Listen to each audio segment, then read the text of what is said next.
Well, everyone keeps saying that Israel has a right to defend itself. But where is that written exactly? I mean, you keep saying it as if it's a fact, a legal fact.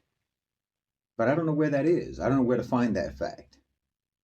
I mean, I know where it is, where it's written that the Palestinians have a right to resist occupation, even by armed struggle. I know where that is. I can show you in your own laws where that is. But where is this so-called legal right of an occupation to defend against the legal resistance of the occupied?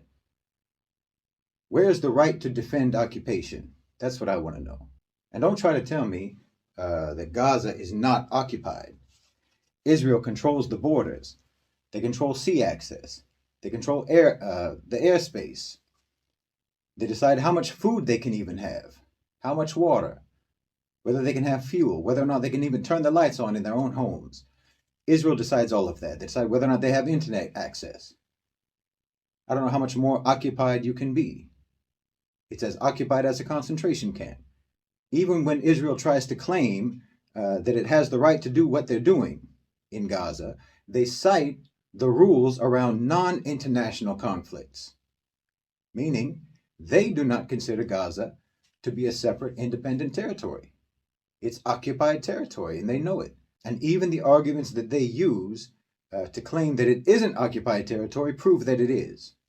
So again, where is this right to defend occupation against the resistance that is legally approved by international law? Why, the moment you call resistance against occupation terrorism, and you say that occupiers have a right to defend their occupation against resistance, you are declaring yourself to be lawless. You are completely contradicting international law, your law, the law that you claim to be supreme in the world, and you declare your right to be lawless. Israel is an outlaw country, and the United States is an outlaw country. You can't talk about the rule of law unless you mean the law of the jungle. The West can't talk about the rule of law unless they mean the law of the jungle. And in that, at least they are consistent. The U.S. is consistent in its contempt for international law. Its belief in the law of the jungle is completely consistent. And there are too many examples to list. But just look at what happened just the other day. They carried out missile strikes in Syria against Iranian forces that are in Syria. Well, Iranian forces have the permission of the government to be in Syria. The Syrian government, the government in Syria that is acknowledged and recognized as the government according to international law. They have permission to be there. The United States forces don't have permission to be there. They are there illegally, according to your law. So any force that's in Syria who has the right to be in Syria also has the right to resist and to fight against the American forces who are not allowed to be there, and that's the law. But what did the U.S. say? They said that they attacked the Iranian forces in Syria in self-defense. So again, you are upholding the right of those who are breaking the law to defend themselves against those who are following and enforcing the law. It's criminal, according to your law. I can show you where the Syrians have a right in your law to fight illegally invading American forces. I can show you where the Palestinians have the right to fight Israeli occupation in your law.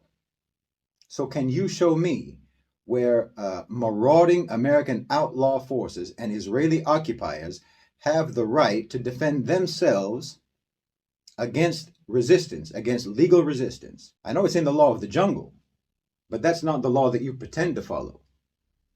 Every time you preach about the rule of law, you're not talking about the rule of the law of the jungle. Well, the White House put out a statement yesterday that said that as far as they were concerned, Israel should have no red line, no accountability, that Israel has the right to total impunity and unaccountability according to the White House. That's what you said. That's explicit rejection of international law. That's explicit rejection of the concept of the rule of law. Because like I've always said, you don't actually believe in any of the things that you claim to believe in. You believe in power and you believe in brutality, and you always have. Israel bombed that hospital, and we all know it.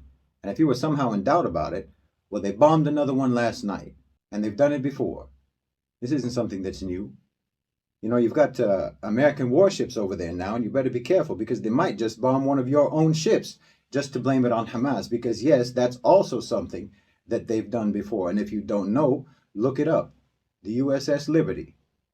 Everyone in the world knows that the Israelis do not follow any rules of war. And we all know that the United States doesn't follow any rules of war either. Well, I don't think there's a torturer in the world who didn't learn it from you, who didn't learn it from the appropriately named School of the Americas. Look that up too if you don't know. America and its allies have a long and blood-soaked history. While the United States and Europe have been like ships sailing on a sea of blood, the blood of Africa, the blood of Latin America, the blood of the Middle East, and the blood of Asia. And you even had us in the bottom of that ship rowing like galley slaves. Or you're nothing but pirates. Like I've said, nothing makes that clearer today than your behavior towards Gaza, your stance on Palestine. Well, I don't think that there's been a genocide that you didn't support, from Congo to California, from the Philippines to Palestine. You know, you didn't even fight the Nazis to stop the Holocaust. That was just your retroactive rationale. It wasn't the millions of Jews. It was 2,000 Marines at Pearl Harbor that got you into the war. At Pearl Harbor, a military base on yet another territory colonized by the United States.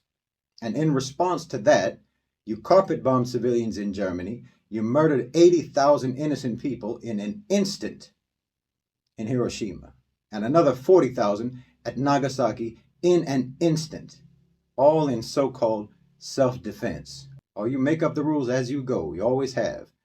And then even then, the rules that you make up on the fly, you still don't even follow those. That's because you are violent. You are violent and you believe in violence. What was that Netanyahu said? We're the people of the light, bombing women and babies, hospitals, churches, dropping white phosphorus on people to burn their skin off, blowing up entire city blocks of innocent civilians. That's the people of the light. You think that your violence is sacred. You think it's holy, sanctified atrocities. The more wanton, the more savage, the more beautiful and inspiring it is to you, because you think that the more violent you are and the more you're able to get away with that violence, the more it means that you're justified, the more it means that you are superior. And the superior always have the right to do whatever they want, don't they? No matter how sadistic it is, no matter how sadistic and how evil it is, if you can get away with it, if you can get away with being sadistic and evil, then you think it's proof of your superiority. And anyone who opposes you or expects you to follow any kind of rules is committing the ultimate crime of questioning your superiority. You're the people of the light, after all. And anyone who expects you to act like a normal, decent, law-abiding human being, they must be people of the darkness. And when you say Israel has the right to defend itself, what you're really saying is they have the right to defend their supremacy, and no one has the right to challenge it. That's what you're really saying. That's what you really mean. If you wonder why Hamas did what they did, why everything that happened since October 7th should tell you why. Because the Zionists, now I won't say the Jews, and I won't even say the Israelis, but the Zionists are fanatic, psychopathic, sadistic, racist, bloodthirsty, unholy monsters. And the Armageddon cult of the right-wing Christian Zionists are just the same. And it's a disgrace upon humanity for them to not be confronted and resisted. It's Western supremacy, colonialist, imperialist supremacy that's being confronted. That's what's being confronted in Gaza. It's Western colonialist, imperialist supremacy that's committing genocide in Gaza right now. Everyone in the world is against you. Everyone in the global south. Gaza is a microcosm of centuries of anti-colonialist struggle. The entire global south, the BRICS nations, all called for a ceasefire. The whole global south is undertaking frantic diplomacy, trying to bring peace and an end to the carnage in Gaza. And who's against that? The West, as always. America tells everyone, don't escalate. Meanwhile, they're sending warships and they're sending special forces to Israel. They say, don't escalate, while they are escalating. I'm telling you, this is a showdown now. It's a showdown. Not between Hamas and the Israelis, not between Palestine and Israel, not between the Arabs and the Jews or the Muslims and the Jews. It's a showdown between savage Western supremacy and the civilized world, because you wanted to pivot to the global South. You wanted to transition the global economy, but you're sick. You're power mad. You can't stand for anyone to be genuinely free from your control.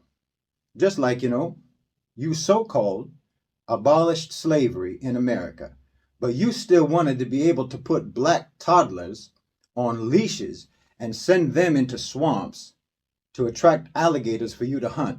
Never mind if those babies got devoured in the process. Yes, you did that. And you're exactly the same right now today. Anyone's freedom anywhere is a threat to your supremacy everywhere. You reserve the right to be brutal and vicious as a God-given entitlement. It's a truth that you hold to be self-evident. Every generation in the West always says that they're different. They always say that they've changed, that they're not like their forefathers. But they do all the same things all over again every time. There's no change. They've never changed. Maybe you're a Westerner now, and you're horrified by the things that your society did in the past. But you're doing the same things now and it doesn't horrify you. You could see all those old pictures of people having picnics with their families in the American South, having sandwiches under the swinging bodies of black people who they just lynched. Maybe you see those pictures, this generation, you see those pictures and you're bewildered at how human beings could be so brutal. But right now, tonight, you're sitting in front of the television watching CNN and eating pizza, watching a genocide take place in Gaza. But you're no better than the generations before you. You're just the same. And your great-grandchildren are going to look back on your support for Israel just the same way that you look back on pictures of lynchings and those postcards of black babies being eaten by alligators in front of tourists.